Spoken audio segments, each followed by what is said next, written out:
This is a very low budget production. I uploaded something to YouTube a few months ago, which has now got like 1,300 or 400 views. And it was essentially just me playing the ukulele and talking about my day, as I like to do. Again, not for anyone but me.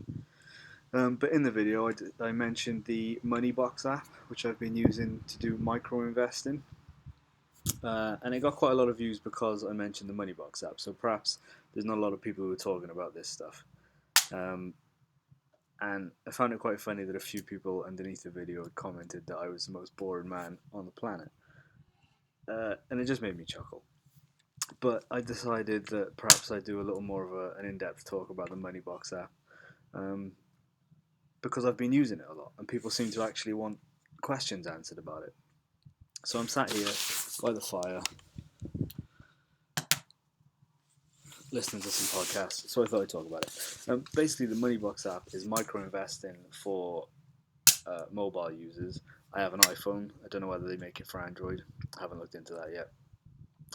And essentially, the idea is that you link your bank account to it, and every time you make a purchase on your designated card, it will round up that purchase to the nearest pound. So if you spend 51 pence on something, it will take the remaining 49, and at the end of the week it will collect it, all of these little transactions collect into a big pot and take it out of your bank account and then invest it into either a low risk, medium risk or high risk investment. What I'm currently doing with it is I don't bother with the roundups. I just set a standard £15 a week to be taken on, and it takes it out every Wednesday, £15 a week, and I've chosen the medium risk investment. And I've seen some gains and I've seen some losses, and it's actually really fun to see your gains go up and down, even when I'm like minus a couple of pence, which is, I mean, the lowest I've been is like minus 40 pence. I think I'm plus 98 at the moment. But even when you're minus, it's quite fun just to see what's happening with the investments. So I'd recommend using it if you've got a small amount of money to spare each week that you want to put into. And the point is long-term investments. I think somebody underneath the last video of me being the most boring man on earth asked how you withdraw funds. I haven't tried withdrawing funds yet. The point of investment is long-term goals, so you just got to leave your money in place, and then, over time, hopefully it will grow. So I haven't bothered trying to take any money out. Like I said, I'm just focusing on putting £15 a week into it, and that's that. Hopefully, by the time I'm 75, I'll have a bit more money than I did if I didn't do this. I mean, at the end of the day, it's still £15 a week going into a savings account. Whether or not the investment makes much money, I just hope it doesn't lose any. So then I've got like that £15 a week for the last however many years. Speaking about future me now, which is money that's all somewhere that I haven't spent it. What drew me to the app in the first place was the idea that you could have these little microtransactions and the roundups.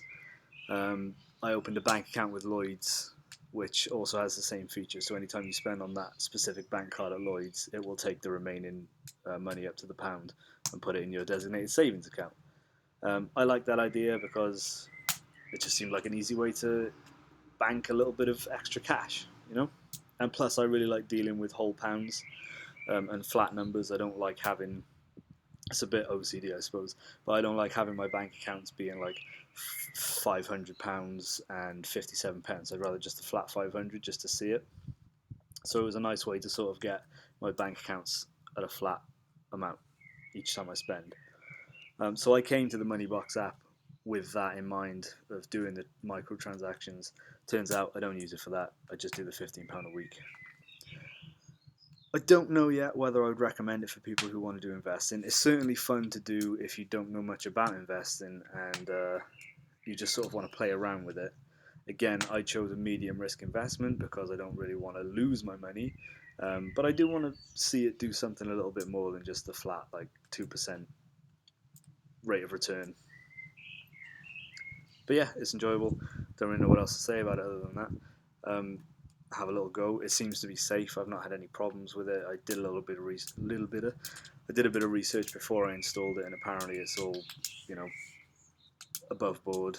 There's nothing dodgy about it. So yeah, if you're looking to do some investments, and you don't know where to start, and you haven't got a lot of money to invest, perhaps do that. Hope this video wasn't quite as boring as the last one. Maybe I'll get a good few views now as well, because I mentioned the Moneybox app again.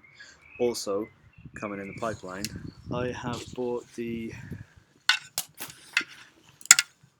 don't know if it'll show up, the DJI Mavic Pro. After the whole Bebop 2 debacle, I think there's somebody in the car park behind me. After the whole Bebop 2 debacle, but basically the Bebop kept cutting out mid-flight, so I wasn't very happy with it. Returned it for a full refund and decided to take the plunge and buy the Mavic Pro. Very good decision. This drone is incredible. I've got a few little business ideas that I'd like to start when I've accomplished a little bit more flying time and a proper plan, and I also need to get the was it the CAA Flight Association permission or whatever it is, because you need a permit to and qualifications to actually fly commercially. But I've already had a couple of jobs. Well, that's a lie. I've had one person who's interested in using me as a drone operator for like a commission project. So I need to get on this as soon as I possibly can. At some point I will be making videos on the Mavic as well, because there's a few things I've noticed about it that I'd like to talk about, and it's just really, really fun. That's about it. That's what I'm going to spend my weekend doing. I hope everybody has a wonderful one. I've got a quiet weekend coming up, which is much needed.